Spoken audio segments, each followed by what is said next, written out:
আমি এখন মেক্সিকো সিটির কোইওয়াকানে আছি। এটা পার্কে ফ্রিদা কালো, ফ্রিদা কালোর পার্ক, ফ্রিদা কালোর নামকরণের পার্ক আমরা দেখছি।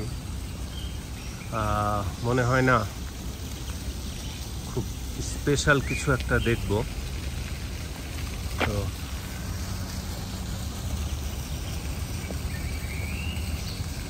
কি আছে দেখা যাক। এই যে আমাদের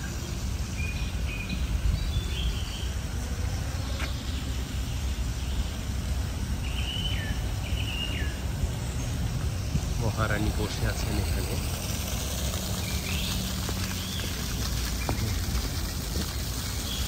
কি ডিয়েগো কি পাবো? হ্যাঁ, ডিয়েগো অবস্থা আছে, ডিয়েগোর মূর্তিও আছে।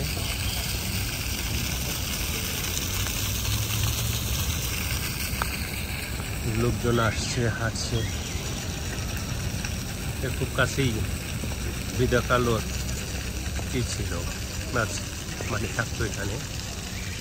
ওর বাড়িও এখন আছে এখানে। ওই বাড়িতে ঢুকতে হলে বিশাল লাইন লাগে। এই যে ডিয়েগো রিভেরা বামে আর ফ্রিদা ডানে। তো যা বলছিলাম, এত বড় লাইন, তো অনেক আশা করে লোকজন আসে। আমি অন্তত হতাশ হয়েছি, কারণ এখানে ওর মেজর কোনো কাজ নেই। কোন রুমে ঘুমাতো, কোন রুমে কীভাবে থাকতো, ওর কী বলা যায়, ওই কোন হুইল চেয়ারে বসতো, এই সমস্ত জিনিস দিয়েই বেশি মানে বাড়িটা ভরা। এর থেকে বেশি কিছু আমি পাইনি। তবে যতবারই বন্ধুবান্ধব এসেছে, তাদের সাথে যখনই এসেছি আমি মেক্সিকোতে, ওই বাড়িতে আমাকে নিয়ে যেতেই হয়েছে।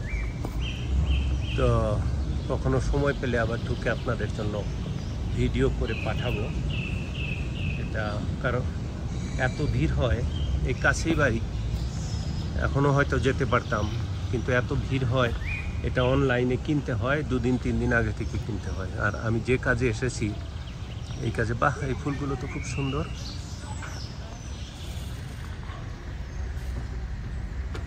তো যে কাজে এসেছি ওই কাজগুলো করে এবার আর সময় নেই, সময় পাবো না। আমি আছি হুয়ান রুলফোর ছেলে, পেদ্রো পানামোর সৃষ্টিকর্তা হুয়ান রুলফো, তার ছেলে সেও খুব বিখ্যাত পেইন্টার পাবলো রুলফো, ওর সঙ্গে কাজ করতে এসেছি।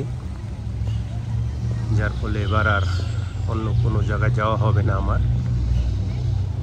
তো কোনো দিন সময় হলে আবার ওর বাড়িতে নিয়ে, অথবা ডিয়েগো রিভেরার যে মিউজিয়াম, ওই মিউজিয়ামটা আবার খুবই সুন্দর মিউজিয়াম, খুবই ভালো মিউজিয়াম, ওটা ভিডিও করে আপনাদেরকে পাঠাবো।